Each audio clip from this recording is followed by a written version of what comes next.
Барлықтарыңызға ассалаумағалейкум достар, сіздермен бүгін мен Зеп. Бүгінгі видеороликте мен One Piece модына обзор жасайтын боламын. Сіздерді келе жатқан жаңалықтарыңызбен шын жүректен құттықтаймын.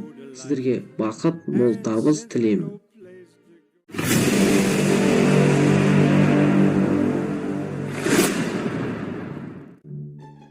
Бұл модда көптеген фрукттар және көптеген қару-жарақтар бар.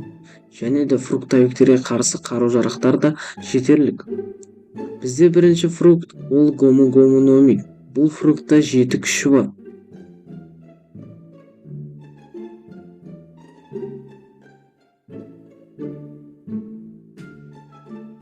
Бірінші күш бізде резиналық пистолет деп аталады.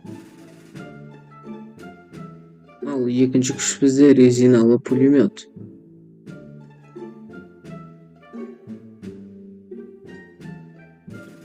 Үшінші күш бізде резиналы базука.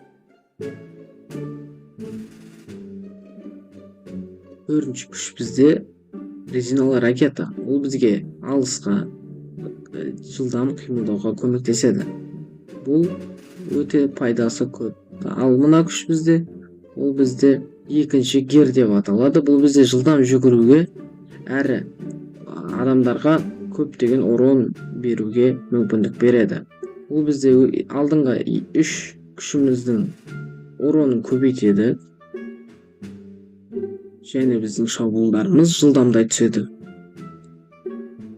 Әрбір фруктың өзінің плюсы және минусы болады. Ал бұл фруктың біздің минусы әр қосқан сайын бізде қарнымыздың ашуы және қимылымыздың баяндауы басталады. Бесінші күш бізде үшінші гер деп аталады. Бұл бізге уронды көбейтіп береді.